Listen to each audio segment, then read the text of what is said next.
പകുതി വിലയ്ക്ക് സ്ത്രീകൾക്ക് സ്കൂട്ടർ നൽകാമെന്ന് പറഞ്ഞ് സീഡ് സൊസൈറ്റി നടത്തിയ തട്ടിപ്പിൽ കണ്ണൂർ ടൗൺ പോലീസ് എടുത്ത കേസിൽ കോൺഗ്രസ് നേതാവ് ലാലി വിൻസെന്റും പ്രതിയായി.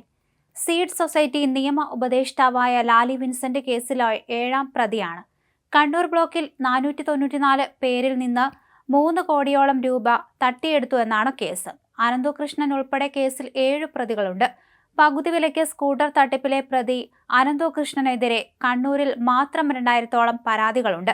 കണ്ണൂർ, തളിപ്പറമ്പ്, ശ്രീകണ്ഠാപുരം, മയ്യിൽ, വളപട്ടണം, പയ്യന്നൂർ സ്റ്റേഷനുകളിലാണ് പരാതിയുള്ളത്. അനന്തകൃഷ്ണനെതിരെ പരാതികളുടെ എണ്ണം ദിനംപ്രതി കൂടി വരികയാണെന്ന് കണ്ണൂർ ടൗൺ പോലീസ് അറിയിച്ചു. പകുതി വിലയ്ക്ക് ലാപ്ടോപ്പ്, തയ്യൽ മെഷീൻ തുടങ്ങിയവയും പ്രതി വാഗ്ദാനം ചെയ്തിരുന്നു. പണം തിരികെ ചോദിച്ചപ്പോൾ ഭീഷണിപ്പെടുത്തിയെന്ന് പരാതിയുണ്ട്.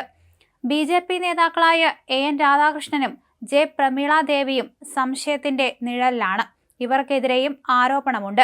എന്നാൽ സീഡ് സൊസൈറ്റിയുമായി നേരിട്ട് ബന്ധമില്ലാത്തതുകൊണ്ടാണ് പോലീസ് ഇവരെ പ്രതിയാക്കാത്തത്. ലാലി വിൻസെന്റിനെ പോലീസ് അറസ്റ്റ് ചെയ്തേക്കും.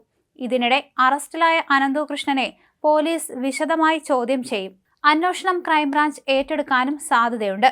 അതേസമയം അനന്തകൃഷ്ണൻ പ്രതിയായ CSR ഫണ്ട് തട്ടിപ്പിൽ BJP സംസ്ഥാന സമിതി അംഗം KN ഗീതാകുമാരി പുതിയ വെളിപ്പെടുത്തലുമായി രംഗത്തെത്തി.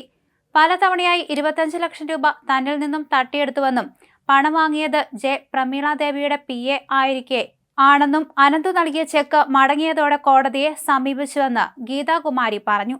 പണം വാങ്ങിയത് ബിസിനസ് ചെയ്യാനെന്ന പേരിൽ പലിശ വാഗ്ദാനം ചെയ്താണ്. പ്രമീള ദേവിയും ബിസിനസ്സിൽ കൂടെയുണ്ടെന്ന് പറഞ്ഞു. തന്റെ കയ്യിൽ നിന്ന് പണം വാങ്ങിയത് പ്രമീള ദേവിക്കും അറിയാം. തട്ടിപ്പ് നടത്തിയതിനു ശേഷം അനന്തു പ്രമീള ദേവിക്ക് ഒപ്പമുണ്ട്. പ്രമീള ദേവിയുടെ ചീഫ് ഇലക്ഷൻ ഏജന്റ് ആയിരുന്നു അനന്തു വിശ്വസ്തൻ ആണെന്ന് പ്രമീള ദേവി പറഞ്ഞിരുന്നു. തന്നെ പോലെ നിരവധി ആളുകൾക്ക് പണം നഷ്ടമായിട്ടുണ്ട്. പച്ചാളത്തുള്ള ഷെർലിക്ക് 1.5 കോടി നഷ്ടപ്പെട്ടിട്ടുണ്ട്. പണം തട്ടിയെടുത്ത കാര്യം BJP നേതൃത്വത്തോട് പലതവണ പറഞ്ഞതാണെന്ന് ഗീതാകുമാരി പറഞ്ഞു. ഈ മൊഴിയും പോലീസ് ഗൗരവത്തോടെ എടുത്തിട്ടുണ്ട്. AN രാധാകൃഷ്ണനും ഇതിൽ എന്തോ ബന്ധം ഉണ്ടെന്നാണ് കരുതുന്നത്. ചാരിറ്റി സംഘങ്ങളെ കോർഡിനേറ്റ് ചെയ്യാനുള്ള ചുമതല AN രാധാകൃഷ്ണനായിരുന്നു. ഇവർ സംഘടിപ്പിച്ച ഒരുപാട് സ്ഥലത്തെ പരിപാടികളുടെ പോസ്റ്ററുകളിൽ AN രാധാകൃഷ്ണനെ കണ്ടിരുന്നുവെന്ന് ഗീതാകുമാരി വ്യക്തമാക്കിയിട്ടുണ്ട്. CPM, കോൺഗ്രസ്, BJP നേതാക്കൾ സീഡ് സൊസൈറ്റി നടത്തിയ പരിപാടികളിൽ ഉദ്ഘാടകരായി എത്തിയെന്ന ആരോപണം ഉയർന്നിട്ടുണ്ട്. കണ്ണൂർ ജില്ലയിലെ Valapattanam, Mayyil, Kannur town police station പരിധിയിലെ സ്ത്രീകളാണ് തട്ടിപ്പിന് ഇരയായവരിൽ കൂടുതൽ. 60,000 രൂപയാണ് അനന്തകൃഷ്ണൻ പകുതി വിലയ്ക്ക് സ്കൂട്ടർ നൽകാമെന്ന് വാഗ്ദാനം ചെയ്ത് തട്ടിയെടുത്തത്. എന്നാൽ ആഴ്ചകൾ കഴിഞ്ഞിട്ടും സ്കൂട്ടറും മറ്റ് സാധനങ്ങളും ലഭിക്കാത്തതിനെ തുടർന്നാണ് ഇവർ വിവിധ പോലീസ് സ്റ്റേഷനുകളിൽ പരാതിയുമായി എത്തിയത്. ആദ്യ ദിനം തന്നെ വളപട്ടണം പോലീസ് സ്റ്റേഷനിൽ 88 പരാതികളാണ് ലഭിച്ചത്.